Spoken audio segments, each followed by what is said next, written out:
the first ever segment of MLB content on the M2M network. My name is Con Kapoor. I'll be hosting. I'm joined by Raymond and Ethan, and I'm excited to talk some baseball. How are you guys doing today? Not too bad. How about you? I'm good. So a lot of stuff going around MLB as of now. We got All-Star rosters announced, starters, reserves, and pitchers have been announced, and of course, the young talent in the MLB is shining once again. Shohei Ohtani is up to 30 homers in the first half of the season, which is crazy. We'll get into him as we get into the All-Star rosters. Fernando Tatis, Ronald Acuna is hitting homers.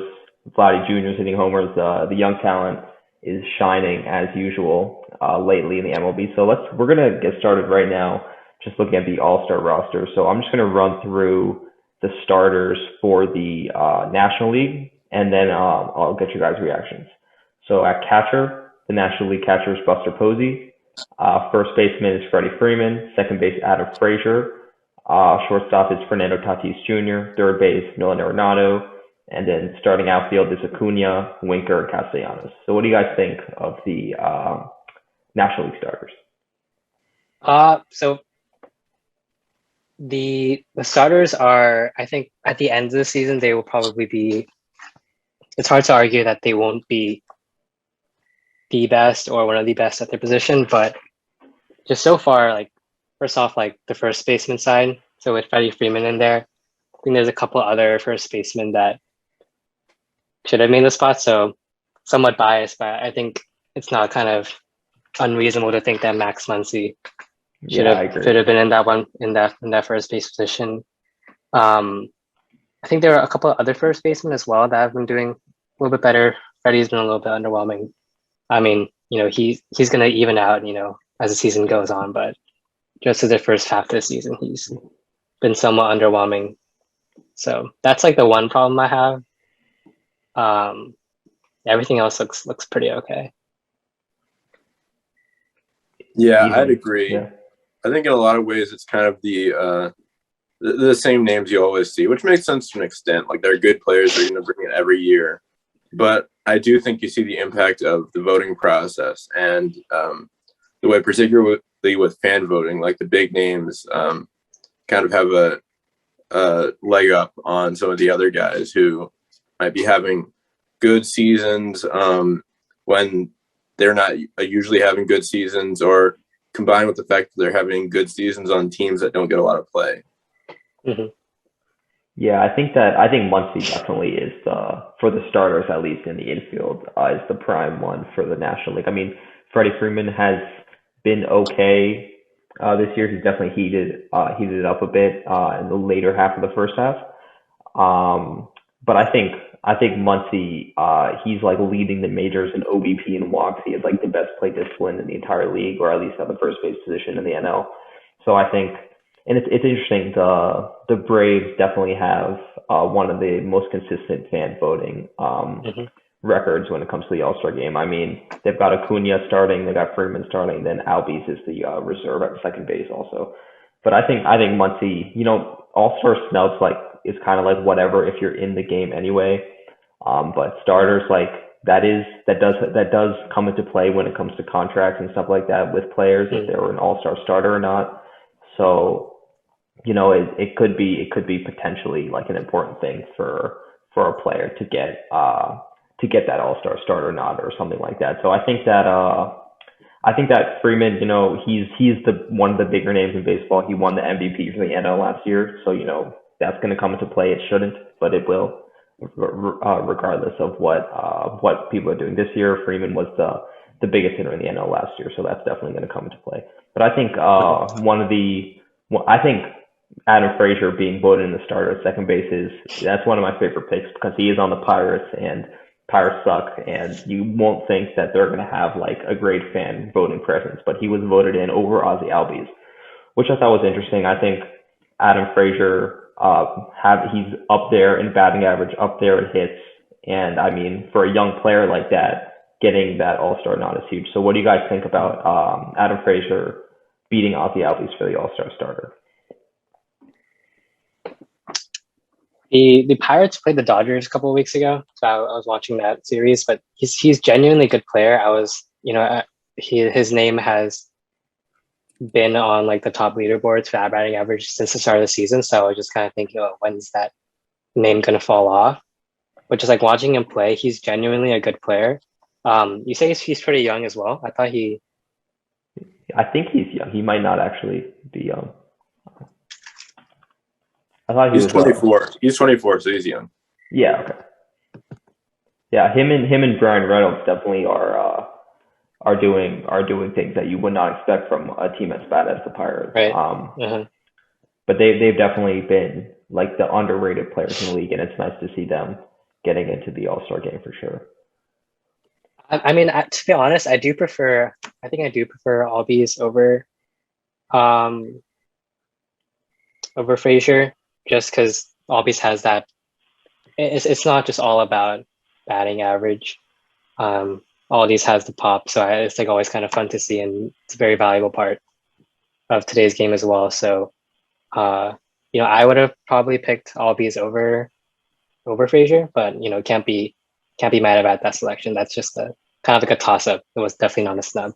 Yeah, I'd agree. I think it's the thing where in a tie again, it goes to the more established name. I don't think many people know who Albies is, so with fan voting, it's always going to be undervalued. Yeah, so that's the starters for the NL. So the reserves for the NL. At catcher, JT Realmuto, who's he's always going to be up there. He's one of the best catchers in the MLB. And then for first base, Max Muncy is the reserve for Freddie Freeman.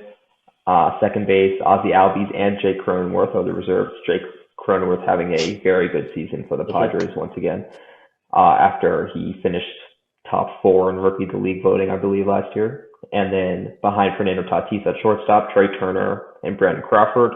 I think Trey Turner, he's having one of his best seasons. He's obviously not at Tatis level. I don't think anyone is at Tatis level when it comes to shortstops in the NL. But he's definitely playing very well. He hit for the cycle on his birthday against the Rays. That was awesome. Yeah, when the Nats swept the 2-game set against the Rays. I know, Ethan, you're a Rays fan, but that was fun to watch. And behind Nolan Arenado at third base, you have Chris Bryant, who's fallen off a cliff in June. I think he's hitting like 120 or 150 or something in June. And then Eduardo Escobar. And then in the outfield, Mookie Betts, Brian Reynolds, Kyle Schwarber, Juan Soto, and Chris Taylor are the reserves. And so I think it's very cool to see Jesse Winker and Nick Castellanos start in the outfield, because you would think, even though Betts is not having the greatest season, you would think, and even though Soto honestly is not having the greatest season, Acuna, Betts, and Soto are the top outfielders by name in the NL. So one would think at the beginning of the season, those are going to be the 3 guys in the All-Star game. So I think it's great that Winker and Castellanos are getting recognized there at the top of the NL outfield. And so now just going to the pitchers, I'll get your reactions to those. We got, of course, Jacob deGrom, best pitcher on the planet. Then Corbin Burns, Yu Darvish, Kevin Gausman, Craig Kimbrell, Josh Hader, Herman Marquez, which I think is the interesting one, Mark Melancon, Alex Reyes, Trevor Rogers, Zach Wheeler, and Brandon Woodruff. So what do you guys think of the NL pitchers? Do you guys think there's any snubs? And overall, what are your impressions? It's tough because it's become kind of noticeable which players have been kind of reliant on the sticky stuff recently. Yeah. And so based off that, it's a little bit unclear, but I don't really notice any like noticeable snubs on the NL side. Yeah, Ethan, what about you? Yeah, I thought it looked pretty good. I like the Marquez. I'm glad he's getting recognized, actually. I'm pretty sure he was in the Rays organization at one point. And I think, especially in Colorado there, Coors Field, and a team that doesn't get talked about as much, I think that's that's worthy of being recognized. You can't argue with deGrom. He's just been amazing for a while now. The one thing is, like, I don't know. I haven't followed like the Cubs that much. I don't know how Kimbrell's been doing. He's been one of the best closers in the league. Him and Melancon have been the top closers. That makes sense, because that's where they usually are. That's what stuck out to me, is like these are guys who have been up there for a while. There are not too many surprises that I've seen. Yeah, I think Alex Reyes, who came up as a starter in the Cardinals organization, he's dealt with injuries, I think, his entire career. He was touted as one of the top starters, then he came up and got hurt, and now he's really found his place in the Cardinals bullpen as their closer. I think he has upwards of 21 saves or something like that. I mean, for Marquez, he's a great pitcher. He almost threw a no-hitter. I think in his last start, he took a no-hitter in the ninth inning for the Rockies. But I mean, you got to have Max Scherzer in there. I mean, he's got like a 2.11 ERA, and I get that the Rockies need to have someone in the All-Star game, and Marquez is probably their best player. But I think Scherzer is one of the more notable snubs. I mean, he's pitching. This is one of the best years of his career, and it's coming in one of his final years in his contract for the Nets. And so I think Ray, you were talking about the sticky stuff. I mean, Corbin Burns has definitely been one of those guys who we've seen like a visible drop off in spin rate, in strikeout rate, and in overall effectiveness. He's been fine. He hasn't had a complete implosion like Garrett Cole or Chapman. We can talk about them later. He's been serviceable, but he's definitely been less effective. So it is interesting that he's kind of riding that first stretch of like 50 strikeouts and no walks or something like that that he began the season with. But I think overall the NL starters, they're pretty good. It's definitely, I mean, it's definitely good that DeGrom's in there. Definitely good that Kevin Gausman, I think for sure, is in there. He's been one of the top starters in the NL for the Giants, who have been, I think they're the best team in the entire league right now. They have, I think they have the most wins in the league, and no one really expected that. So let's go into the American League now. So the starting catcher. I just want to give a quick shout out first to. I was thinking of some other NL pitchers, but two pitchers are Taijuan Walker. Oh yeah, kind of having a standout year. Because I remember he carried it over from, I think last year, kind of with the shortened season, he did well, and just being able to kind of carry that over. I think he's been outstanding, as well as Walker Buehler. I think it'll always be fun to watch Walker in an All-Star game just because he pumps fastballs just right down the middle.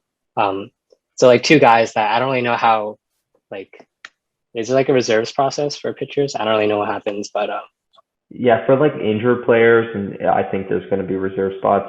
I don't know about if any of these pitchers are injured right now. But I think Trevor Rogers has been like a rookie sensation for the Marlins. Yeah. He's not one of the more established guys. I mean, neither is Taijuan Walker, but I think, you got to have someone in Miami to go. So I think that's kind of where you have to have one representative from each team that kind of plays in there. But Taijuan Walker has definitely been huge for the Mets.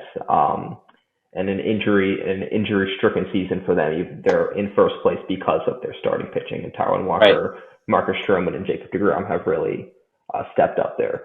And now going into the AL, we have Salvador Perez starting a catcher. And I'll just say the reserves also. Mike Zunino is his reserve. First base, of course, Vladimir Guerrero Jr., backed up by Max Muncy and Jared Walsh. Second base is Marcus Semien, which I think is a great pick. And reserves, Jose Altuve. And then shortstop is Xander Bogaerts, another great pick, backed up by Bo Bichette and Carlos Correa. Third base is Rafael Devers, another Red Sox. The Red Sox obviously have been outstanding to begin the season, so they're going to have, I think they have 5 All-Star game players, which is the most in the league. And Rafael Devers' reserve is Jose Ramirez. In the outfield, this is where the controversy starts, I think, for the All-Star game. The outfield for the AL is Mike Trout, Aaron Judge, and Teoscar Hernandez. And their reserves are Michael Brantley, Joey Gallo, Adolis Garcia, and Cedric Mullins. And then, so we'll just start with those. What do you guys think about the starting infield, outfield, and the reserves for the AL? We'll start with you, Ray. So I remember hearing some stuff about the catching situation. So I don't follow the AL super closely, but I heard that like Yasmani Grandal should have gotten a spot, but he's sporting like a 180 something batting average, and like batting average and everything, as we've come to learn with modern statistics. But it's just kind of tough to justify someone who hits 180 to find a spot on the team. And just like the outfield's a mess. Just to start, Trout and Judge being an All-Star starter when they're having so many like great outfielders in the AL, it's kind of a loss. But other than that, yeah, great to see the Red Sox, the left side of the Red Sox infield in there. I feel like they've been super underrated these past couple of years, but it's great to see them there. Oh, also, I forgot to mention the DH, of course, is Shohei Ohtani, the two-way sensation of the Angels. And I think on your point about Yasmani Grandal, that's where the fan voting definitely comes into play, because Chicago White Sox fans are going to tell you that Grandal is one of the best catchers in the AL. I mean, he does have the 180 batting average, but his OBP is like in the 400s, which is crazy. Mm-hmm. He walks like all the time, and his OPS is in the 800s. But I mean, White Sox fans know that. The rest of MLB fans don't know that. So that's why, you know, a guy like Salvador Perez with his power numbers is going to get the starting position, because he has a serviceable batting average, and he has the power that that, you know, not all fans I should say that all fans are going to see and are going to care about. Like a normal fan, not a White Sox fan, is going to see Grandal's 180 average be like, this guy sucks. They're not as into the White Sox as White Sox fans are. White Sox fans know that Grandal has been one of the better catchers in the AL for sure. And so, Ethan, what do you think about the AL starters and reserves?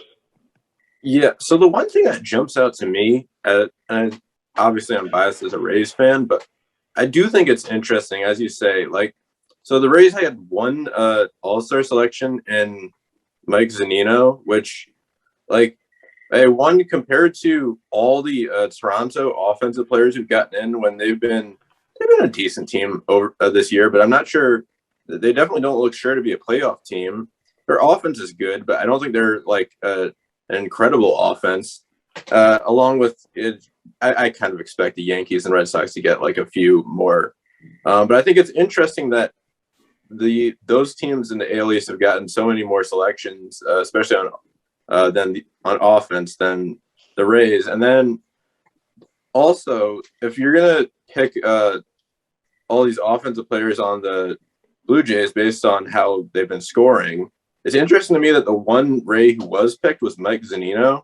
Don't get me wrong, he's had a great season. It's been a great redemption story, but compared to how consistent our pitching is, as always, we've had a solid ERA, and I get that we're probably impacted by the way we use our pitching, that like we don't use any pitchers like that often, but I'm still kind of surprised, especially when you talk about how there's already controversy with Yasmani Grandal and the catcher position, that's the one selection that would come from the Rays.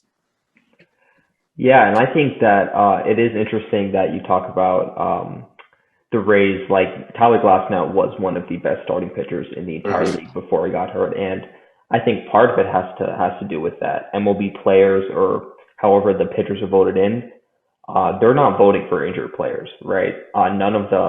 As far as I know, none of the AL or NL pitchers are on an extended injured list today right now. And like Mike Trout made it into the starting lineup, and Byron Buxton was in the starting lineup for a little bit for the beginning part of the fan voting. So like fans are voting in their players who may or may not be injured at the moment, but players, and I think it's like commissioner's office people aren't voting in injured players. So that may be why Glasnow wasn't in the AL pitchers. He obviously got hurt.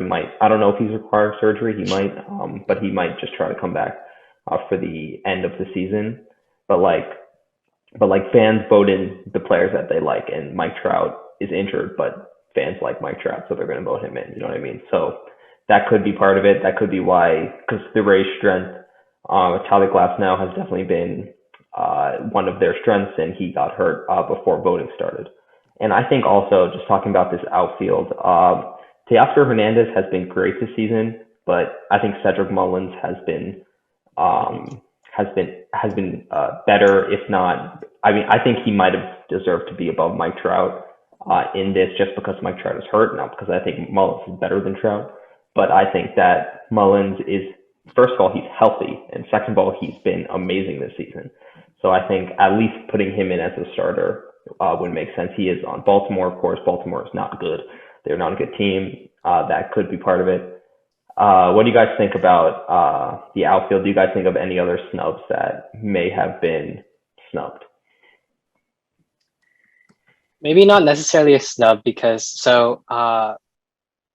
Yeah, I like to check in with my ex-Dodgers once in a while. So I know that Alex Verdugo on the Red Sox has had a very solid year.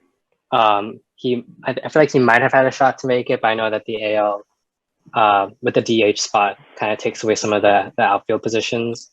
I wouldn't say there's many snubs. I feel like the in general the outfield is a little bit weaker in the American League than the National League. But your point with the AL starting outfield would definitely have to have seen more of the reserves on there. They're more deserving.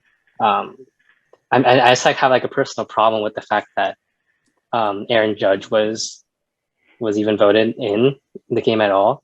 I feel like that was just quite unacceptable, to be quite honest. So I'm not a fan of that. Otherwise, it's just classic All-Star stuff with the name brand players, Mike Trout getting in. But yeah. Yeah, and Judge hasn't been fantastic to start the season by any means. I mean, he's hitting 284. He has, I think, 19 bombs and 43 RBI, which is good. But I mean, he is on the biggest market team, or one of the biggest market teams in the league. So, and he is one of the faces of the game. So I don't think it's necessarily bad that he is in the All-Star game. I think, maybe he shouldn't be a starter. And Teoscar Fernandez, has been serviceable for sure, maybe even more so for the Blue Jays. But them having 4 starters in the AL lineup, I think might be a little much. I think Semien, Vlad Jr., or I think 3 starters because Bichette isn't starting, but I think Semien and Vlad Jr. definitely deserve it. I think if Teoscar is going to be in the All-Star game, I think maybe he should have been a reserve. He has 11 homers, 47 RBI. He's not really a big power guy. He's more of a driving runs in guy in the bottom end or middle to bottom of that Blue Jays lineup. And so now let's go into the pitching for the AL. Of course, the most interesting pick in my opinion is Shohei Ohtani being picked as a pitcher. And I think part of that comes down to players may have faced Ohtani and just know how dominant he is as a pitcher. And that could be the case for so many of these guys, right? But I mean, Ohtani, he got rocked in his last start, gave up 7 runs in the first 2/3 of the first inning against the Yankees. His ERA sitting at 3.6. It was at like 2.6. So, I think he has been just sensational to start this year, even as a pitcher, not even looking at his hitting stats. And then the rest of the AL pitchers, we got Shane Bieber. I will amend my previous statement. He is on the long-term injured list. So he is, I think, one of the guys that is on the long-term injured list from the pitching standpoint. And then Roldis Chapman, Garrett Cole are 2 very interesting picks. Matt Barnes, Nate Eovaldi, I think is a good pick. Kyle Gibson is a great pick. And then Liam Hendricks, Yusei Kikuchi, Lance Lynn, Ryan Presley, Carlos Rodon, and Gregory Soto. And Soto is on the Tigers. The Tigers needed someone. So Soto with his, I think he has like a 98th percentile fastball velocity. He's voted in for the Tigers. So what do you guys think about the AL pitchers?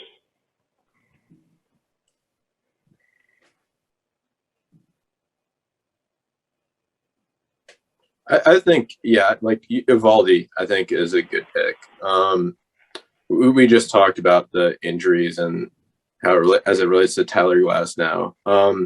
The only thing I think with AL pitchers is like Chapman. I understand that since the sticky stuff crackdown is tailed off more, so I understand that a bit, but I still wonder if to an extent that it's big market bias, just because there are I think especially there are like a ton of relievers that by their body of work can just be like lights out every year.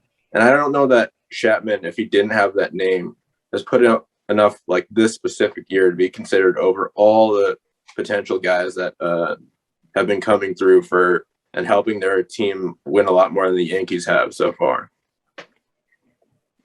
Yeah, and go ahead. Oh, no, I was going to make another point, so you can.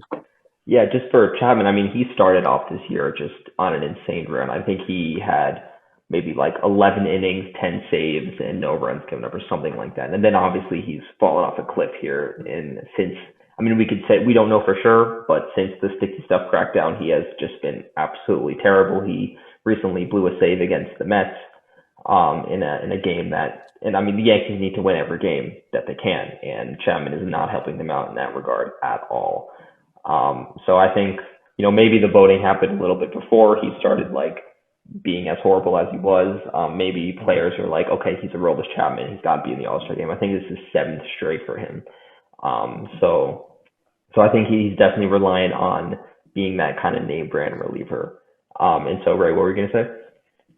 Oh, so I was going to say something about, Tyler Glasnow was amazing this season. So it just kind of shows again the whole like big market type thing, the fact that he wasn't voted in. Mike Trout. I mean, obviously Mike Trout's a little bit more of an established name, so he gets the nod in. But Tyler Glasnow was definitely should have been recognized for how he pitched in the first half of the season. So I wouldn't say it's a snub because he cannot play, but based off of all the injured players who have been kind of making the team, he was kind of left out in that aspect. And I don't have a problem with Chapman making it. I think that he's well deserving for it. Do want to give a shout out to, I think he's on the Cleveland Indians. It's the rookie guy like James Karinchak or whatever. He's been good. Yeah, he's pretty nasty. Him and Emmanuel Clase in the back end of that bullpen have been lights out.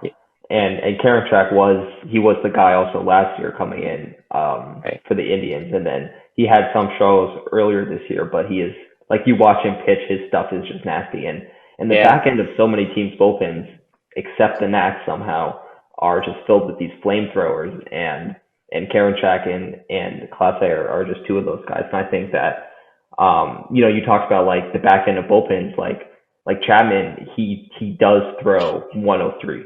Sometimes he throws 103, but the back end of all these bullpens, they have guys that just come out there and pump 99 just constantly. So I think his brand of pitching is becoming more and more common, and so we've seen him become less effective over the past couple of weeks. That might be because of the sticky stuff, but I think it might be like, I feel like Karinchak has just enough. I think this might be what you're getting at, but he has just enough of the stats or whatever you might call it to be in the All-Star game above Chapman.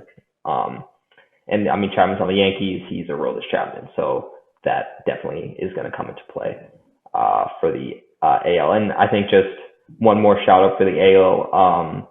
Kyle Gibson leading the AL with a 1.98 ERA, getting the nod in the All-Star game, I think is great. I have him on my fantasy team, so I like him. And so those are the All-Star rosters. Ethan, do you have anything to add for the AL pitchers? I think that's basically it. I think it's mostly good. I just do think that it's the same issues we see every year with big market bias and big name bias. But other than that, not too bad. All right, so that is going to do it for our first ever edition of MLB content on the M2M network. Thank you all for listening. Thank you, Ray and Ethan, for joining me here. It was definitely a lot of fun to talk some baseball. We'll be back soon, I'm sure. There's always a lot of stuff going on in the game of baseball. Like I said in the beginning of the segment, the young talent in baseball is always going to shine. They're shining this year. It's always been fun to watch baseball. And I'm excited to do a couple more of these. So thank you for watching and have a good one. Thanks, guys. If you like this video, please consider subscribing to our channel, the M2M Network, for more sports and entertainment content.